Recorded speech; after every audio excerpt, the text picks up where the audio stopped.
You're listening to the podcast for all of the news, notes, and breakdowns for your Ohio State Buckeyes. This is Sons of the Shoe with Nick Wilson and Spencer German.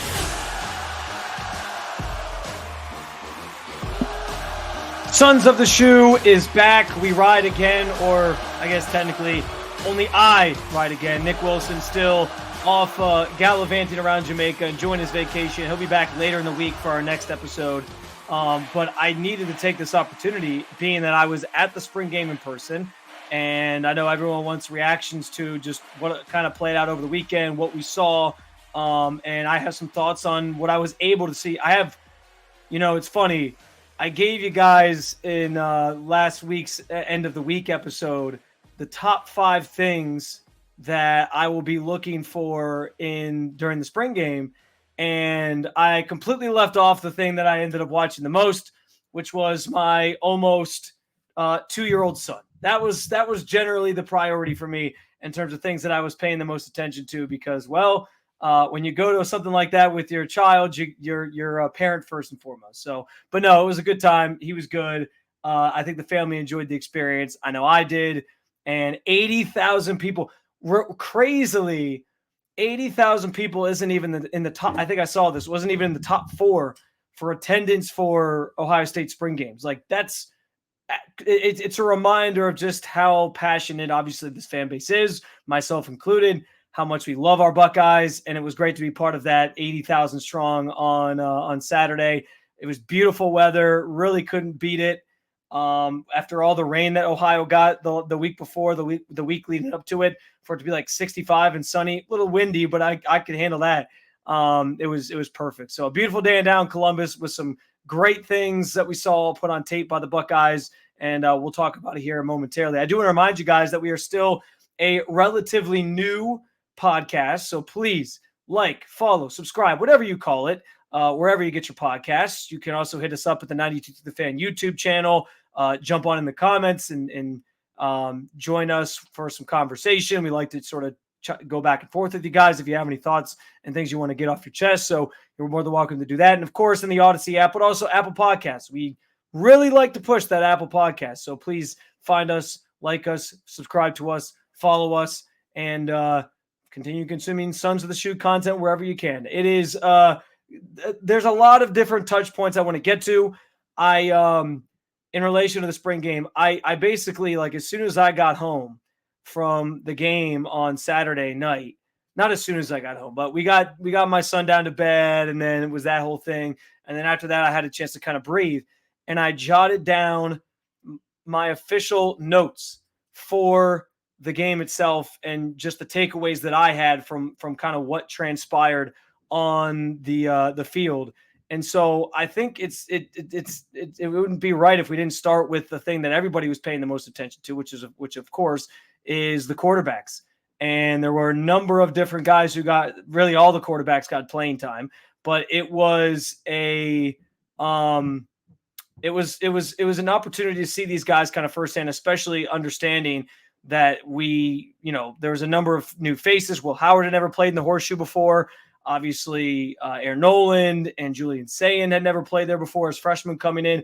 So it was the chance to get a first look at these guys and experience what they kind of bring to the table, what each of them kind of showcased and what the hype has been about throughout the spring.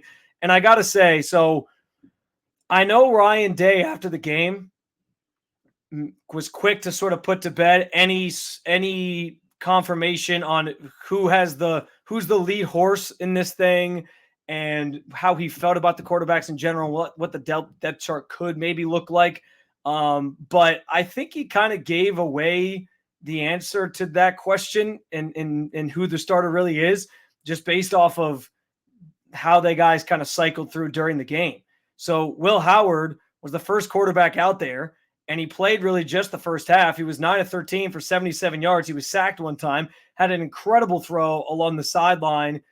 He was under some pressure, rolled out to his left, avoided it, and bought some time, and then threw a perfectly placed pass to Emeka Egbuka. That was probably the highlight of the game on the offensive side, was the one-handed catch Emeka Egbuka made along the sideline from Will Howard. But guys, like, the fact that he basically played a couple series and then was done and didn't see the field in the second half. They were kind of sitting him off to the side and saying, all right, you're good. Not sitting him off to the side, but you get what I'm saying. Sort of told me that he's the guy. And that's what Nick and I have been saying throughout the entire off season, is that Will Howard wasn't going to come here if he wasn't going to be the leader in the clubhouse. And I talked about on last week's episode, as all the hype that was coming into the spring game for Julian Sayin, and we had the conversation about whether or not he had a chance to actually dethrone Will Howard for the starting job. And I think that I'm not saying it's over, but it certainly looked like the winds are leaning. The Buckeye Columbus winds are blowing in a very certain direction, and that is in favor of Will Howard, because I don't like Julian was out there in the second half playing a little bit. Aaron Nolan was out there it was pretty evident they were trying to sort of preserve him and keep him off the field, not get him hurt. And I think if you're prioritizing that with that guy, then that sort of speaks to where your head's at with it. And like I was saying about last week's episode, the hype for Julian Sayin, I'm not saying it was not true. I think that Ryan Day made a comment, and we talked about it, where he mentioned that Julian's been doing a really good job, but he has to be able to perform against Michigan, against Penn State, against Oregon, against these other Big Ten schools that are going to give Ohio State problems, obviously, and that you're your biggest challengers in the conference. And if that's your concern, or if that's the thing that you're still sort of waiting for from him, that kind of told me that that Will Howard, again, it's another sign or another tea leaf to me that Will Howard's the leader in the clubhouse, just because he's the most veteran of that group. He's got the most experience of those guys. And in those big, tight games and in tight situations, you need a guy that you can rely on. I think that's how they feel about Will Howard. It's why they pursued him in the transfer portal. And so, again, I'm not saying it's a foregone conclusion, but I think Ryan Day coming out after the game and saying, I'm not willing to name any starters or give you anything just yet, is more about them continuing to paint this mystical picture that it's this quarterback competition and everyone's still got a chance to play or start and everyone's in the running for the job, and also sort of deter guys, because we know the transfer portal opened just today for the spring sort of opening. And I think it's kind of to deter guys from feeling like, well, I got no shot, I'm out anyway. So if you paint it as this open-ended thing, well, there's still a chance that these guys are still battling. It's not as definite, there's not a definite starter named yet. I think it kind of creates this aura that they still have a shot and they're not necessarily going to be willing to go elsewhere. So I think there's a couple different things in play here, but based off of what we saw on Saturday, Will Howard sort of getting a certain amount of time and then taking a seat on the sideline and kind of just watching the rest of the game. And again, he played well, 9 of 13, 77 yards. I think that kind of told us the story of where the quarterback's depth chart sort of sits at the moment. Now, as far as the other guys playing, I thought Aaron Nolan was impressive. He led 2 touchdown drives, didn't throw a touchdown, but he did lead 2 touchdown drives, and that was more than anybody else could say on the day. So he played most of the second half, and I thought he looked pretty impressive. Lincoln Keenholz had 2 interceptions. Aaron Nolan had an interception as well, to be fair to all these guys. Aaron Nolan was 5 of 7, 47 yards and an interception. Lincoln Keenholz, who's Nick's favorite quarterback in this room, I think, he was 10 of 17, 71 yards, had 2 interceptions. And then the one, I should mention Devin Brown as well, because he was 5 of 7, no interceptions. He was the only quarterback to throw a touchdown. It was a nice ball I was sitting in the closed end of the shoe, and he threw it in the other end of the stadium, the student section end of the stadium. And it was a nice drive by him. He looked impressive, and I saw some people sort of mentioning, don't rule out Devin Brown in this quarterback competition. And maybe what I'm trying to get at with the younger guys is Aaron Nolan led the 2 touchdown drives. That was great. But I think you kind of saw they're still sort of bringing him along. They're not ready to start him. Julian Sayin, I understood the hype coming into the game and that was a big deal, and that we were all thinking maybe there's a chance he could fight for the starting job. But then he had a couple throws that weren't great, and there was a couple moments from him that didn't look like he was ready to be a starter. And I get it. It's April, it's spring. There's still time for him to work out some of that stuff. The interception he threw was a pretty bad read by him. He threw the ball late, got intercepted, and it was just not the best play from him. And it was funny because I saw that play unfolding in like real time, and I'm sitting there and I'm like, well, there goes the Julian Sayin hype. And it's not a shot at him. I think he's going to be a tremendous quarterback at the college level and hopefully at Ohio State. But it was just kind of funny. Like we spent so much time last week, not us just on the show, but just in general, like the talk about Julian Sayin and out of camp for the Buckeyes was that Julian Sayin was making a play for the job and he was playing so well and he might just take it from Will Howard. And then I think we sort of doused some water on that fire a little bit with the way that he played on Saturday. And again, I didn't expect him. He's a freshman quarterback. Of course, there's going to be some growing pains. I didn't expect him to be perfect against especially that defense that Ohio State has. And that's the other thing to keep in mind. Like, this defense is really, really good. And I did have to find myself, like, even with Will Howard, there was a couple times where he looked a little indecisive, was late getting the ball out or late to kind of read the defense. And I think it's more of like a testament to the defense than it is than it is like a knock on Will, because the secondary, and I know there were some comments made after the game about them being BIA, best in America, and there's probably some truth to that. There's a lot of truth to that, let's be honest. And there was just times where like Will Howard would drop back and there was just nobody open downfield. Like that's more of a testament to them than it is to Will, than it is like a knock on Will Howard in terms of the way that he played. But, and so I'm not going to hold it against Julian Sayin either that he throws an interception against what should be one of the best secondaries in America, if not the best secondary in America. But I do think that it sort of calmed down the Julian Sayin conversation a little bit, that he didn't look amazing. And that Will Howard just kind of looked like the steady presence that we were expecting him to be in this offense and for this team. And that's what you brought him in to be. I'm not expecting Will Howard to be CJ Stroud. I'm not expecting Will Howard to be Justin Fields. But if he can lead the offense, be sort of that commanding force, be the veteran, and do what needs to be done to win football games and put up the numbers that are needed. I don't think we saw him run too much. And again, my perspective of the game was a little bit in and out at times because I was following around my almost 2-year-old son. I just think that there's still some room for growth from the standpoint. Yeah, Will Howard only ran one time, by the way. It was the sack. That was it. He got docked on there for the sack, and that was it. But I think that there's still some room for growth from those young guys, and that's to be expected. I don't think we should have these massive expectations for either of those guys to be starting quarterbacks. I'm talking about Aaron Nolan or Julian Sayin. Maybe Devin Brown makes a play for it if he sticks it out here and he doesn't transfer. But I think that we got sort of a definitive idea that Will Howard's the leader in the clubhouse. It's his job for now, and everybody else is kind of giving chase.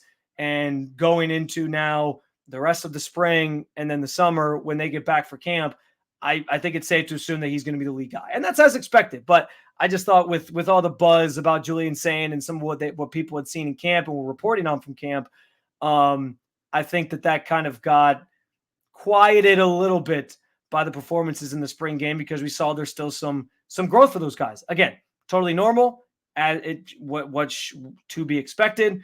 But I think we have our answer, even if they're not going to be out upfront about it, and Ryan Day's not going to be upfront about it. I think we have our answer as to who the starting quarterback is. Plenty more to break down from the spring game this weekend. The offensive line still looks like there's some questions there, and I'm curious if they're going to address it in the portal. We also got to talk about the defense. I talked about the secondary being best in America. Thought there were some standout performances on that side of things, as well as Jeremiah Smith, who didn't do much, but we can expect big things from him this season as well. Let's take a break. When we get back, after a quick word from our sponsors, we'll get more in recapping the Ohio State spring game. It's Spencer German with you. Sons of the Shoe. Here's a quick word from our sponsors.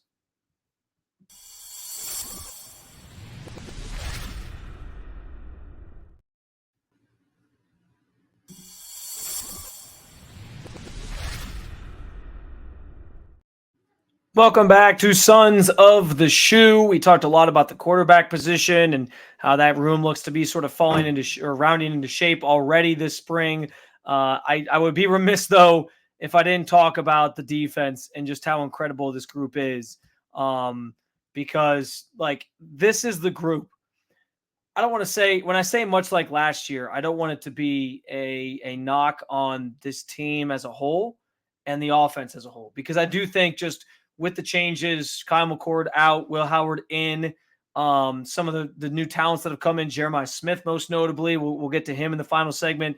Um, I don't want to make it sound like, okay, the defense is going to carry them like they did last year, where it was just the defense and basically Marvin Harrison Jr., were the two things you could count on every single game.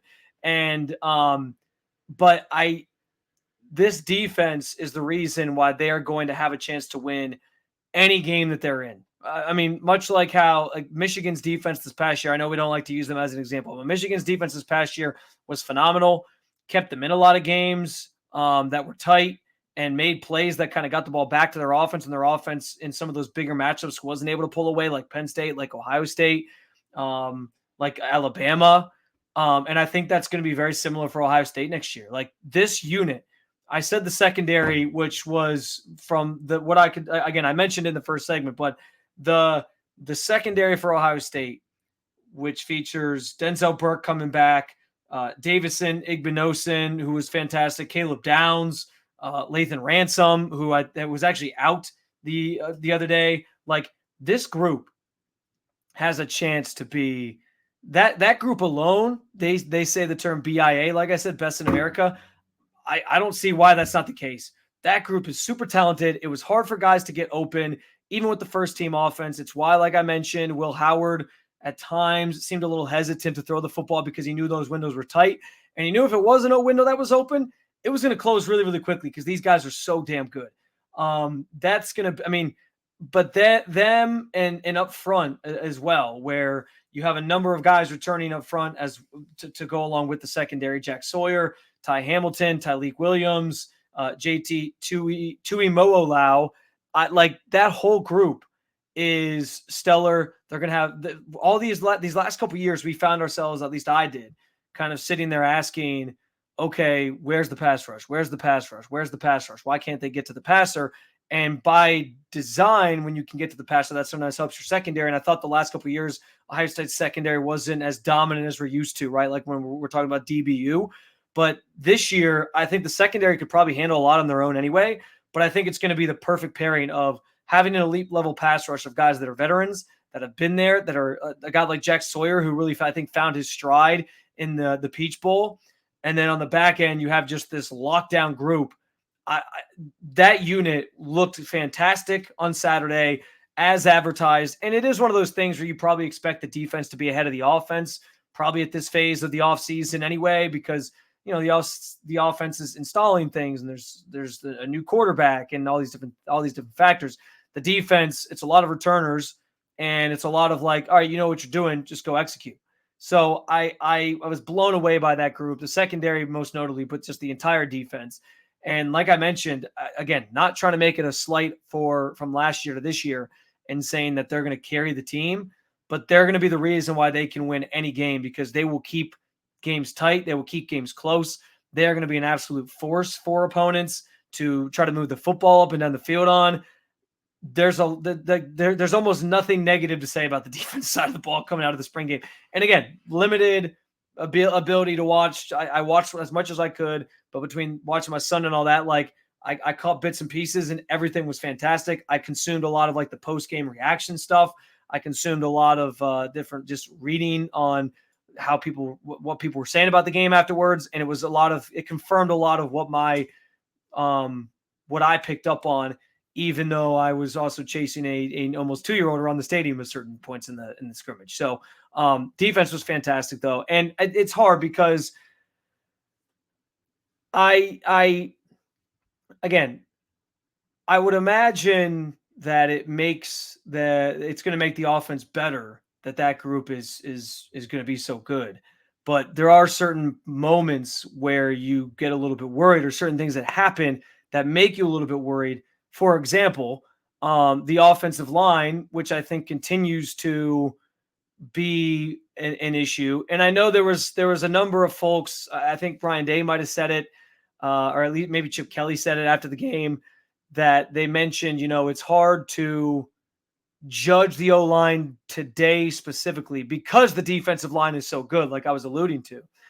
And isn't that the problem, though? Is that the defensive line is so good and the offensive line is struggling? That's what, like, that doesn't make me feel better just because it's the spring game and we're going to sit here and say it's hard to judge them because our defensive line is so good. Of course, the defensive line is good, but that group, the offensive line group, needs to be better because in the playoffs, they're going to face similar defensive lines as to what they face every day of practice. So yes, by design, I would imagine the defensive line being so good, the defense being so good, that's going to make the offense better. That's going to make the offensive line get better as practices go on and leading up to the season, and hopefully throughout the season as well. As your opponents get a little bit more tough along the way, you got Oregon somewhat early, but you got Penn State, you'll get Michigan. So yes, that those are going to be that's going to impact the ability for that group to develop and get better. But I maintain the same worries I had about that group that I had going into the spring game, which is just that, yeah, okay, they say they're looking for the best five. I'm still wondering what that looks like myself. And there are some serious. I don't want to make it seem like it's this massive. I'm not saying they don't have anybody on the offensive line that's worth a damn. That's definitely not the point that I'm trying to make here. But I think that as you look across the board, it's clearly a weakness. There was a number of times where the quarterbacks were under duress, sort of running for their lives, trying to make a play, but they couldn't because the pocket broke down so quickly.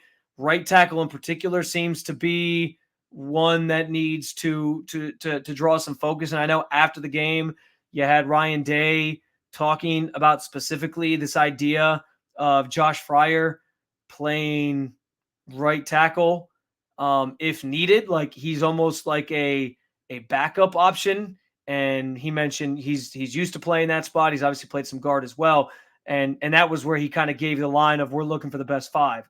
I don't know if the best five are on this team. Like, I wouldn't be surprised if they hit the portal and try to find somebody. I mean, and that's been the question all along. Every step of the way. Quinshon Judkins transfers in. Great. Will Howard transfers in. Awesome.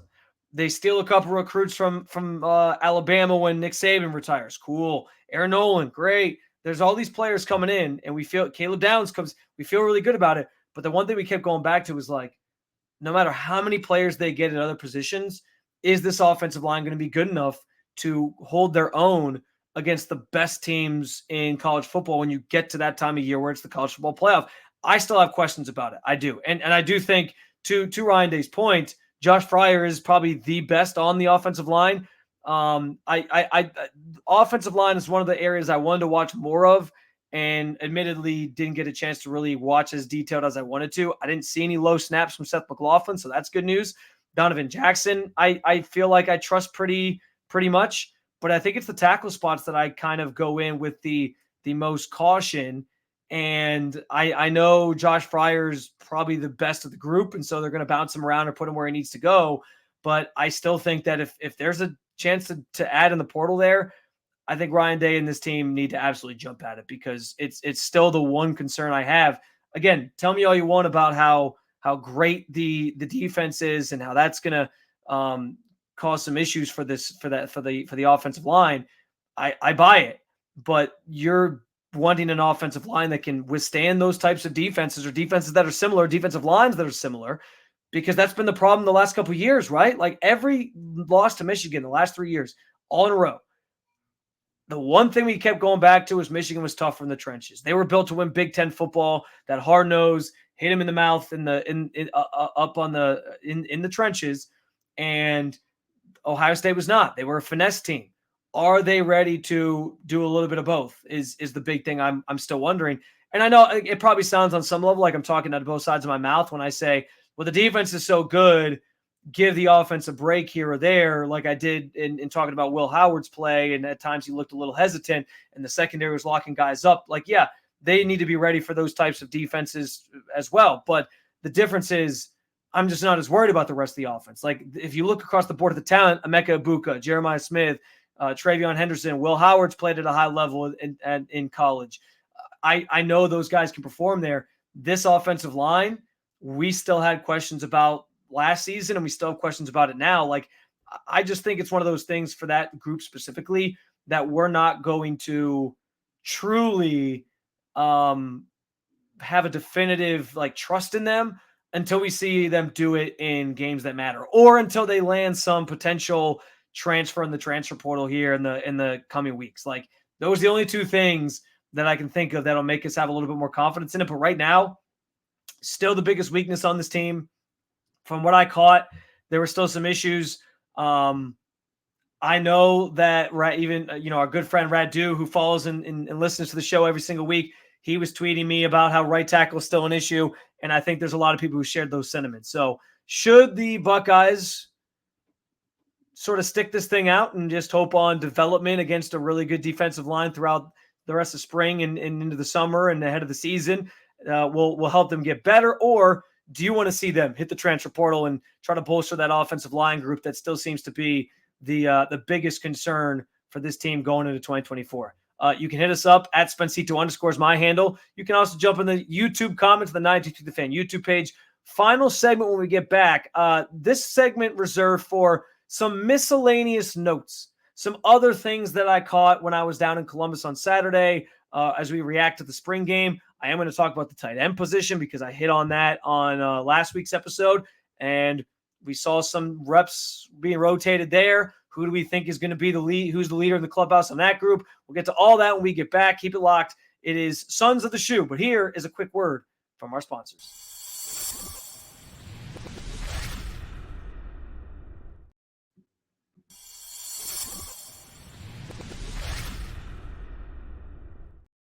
Final segment, Sons of the Shoe. Spencer German with you, recapping what I witnessed, what I took in at the Ohio State spring game on Saturday. A lot of different notes and things that I jotted down, and I'm sure many of you followed along either at home or at the game yourself. It was 80,000 strong, so I'm sure plenty of people listening were down there in person with me. Some final this segment I reserved for our miscellaneous notes category. So just kind of some other things I picked up on as I consumed the game, and I want to start with the tight end position because that's a group, along with the offensive line, that I think is going to be it's a kind of a question mark. Offensive line is more of a concern. I think tight end's more of a question mark. Like, who's going to stand out? Who's going to sort of earn those jobs?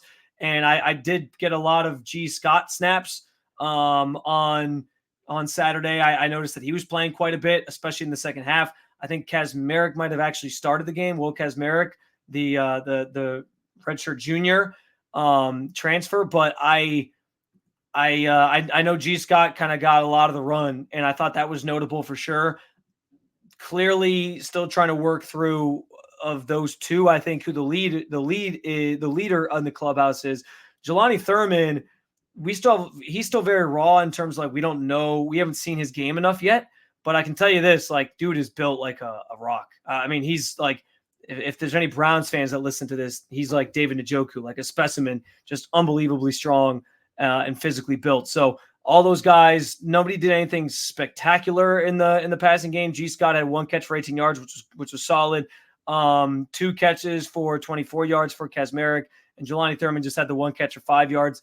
I also think it's going to be interesting, depending on how the offensive line sorts itself out, how that group then also gets sorted out with the tight ends, because we know it, like, tight ends tend to be an extension of the offensive line in certain situations, certain plays, all these different things. And so how they choose that person who's maybe the lead, or how they utilize those guys just generally, because G. Scott seems to be maybe like the best, at least that at least I've picked up on through watching Ohio State the last year or so.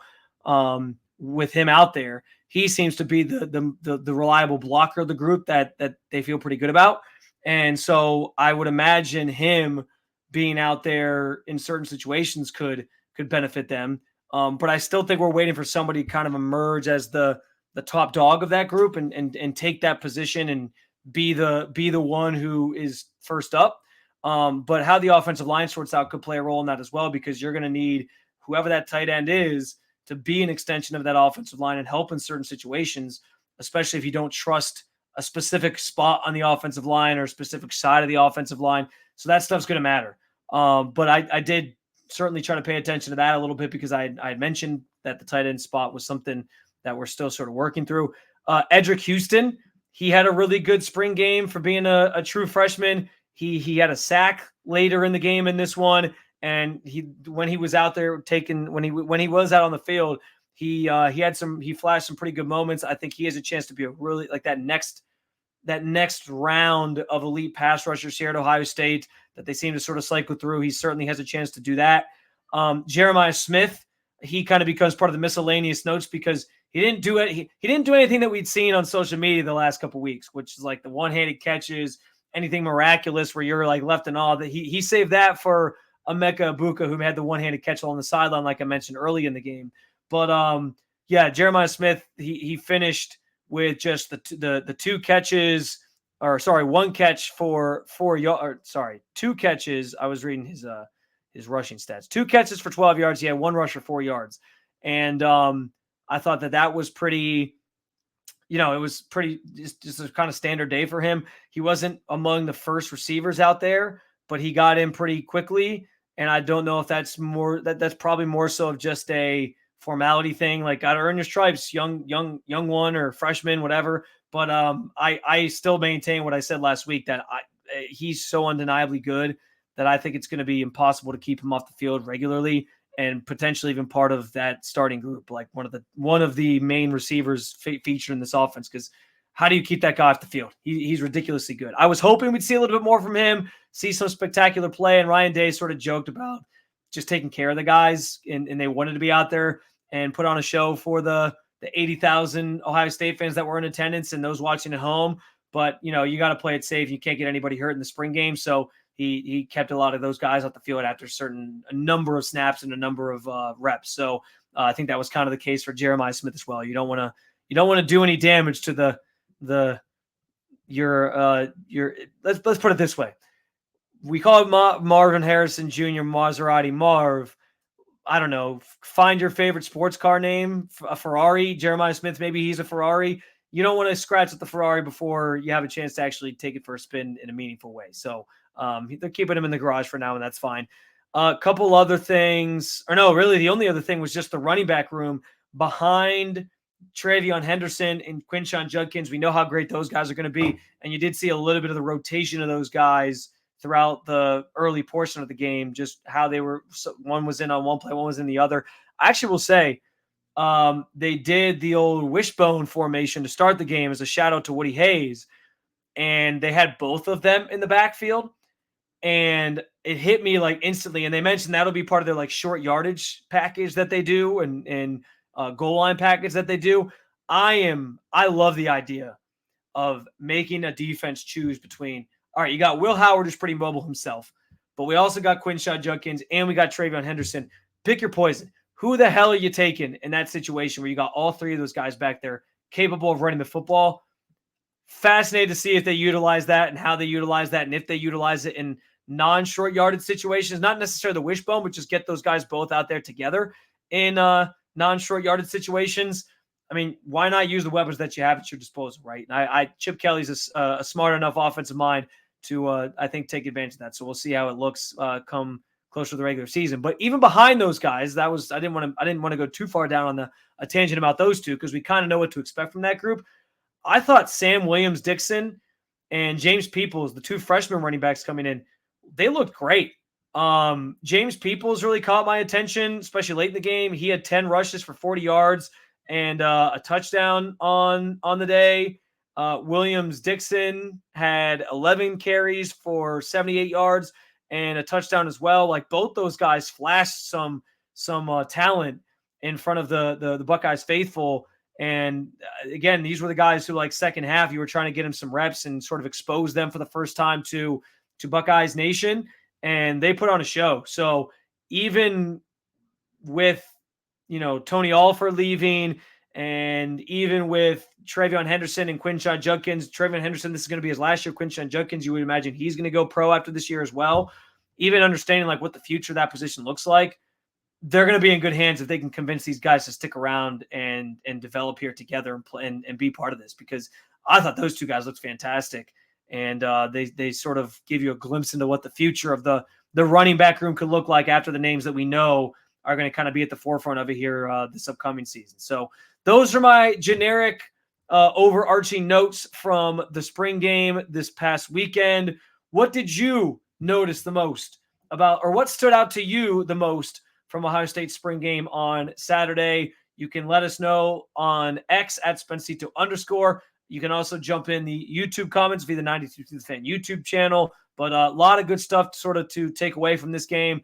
And it was step one towards chasing a national championship next season. That's right. Start thinking about it. It's college football season to be here before we know it. I look forward to reconnecting with Nick later in the week for our second episode of the week. See how his vacation was, but most importantly, see if he consumed Ohio State spring game in any capacity. And I'm sure we'll have some good things to discuss. So until then, be sure to like, follow, subscribe, Sons of the Shoe, wherever you get your podcast, in the Odyssey app at 92thethefan.com, Apple Podcasts, Spotify, whatever it might be. We appreciate your support. We appreciate your listenership. You can also follow along with the show and watch it at the 92 Through the Fan YouTube channel. Until later in the week, guys, appreciate you hanging out. We'll be back with our second episode featuring Nick Wilson after his return from vacation later on. Take care, and as always, go Bucks.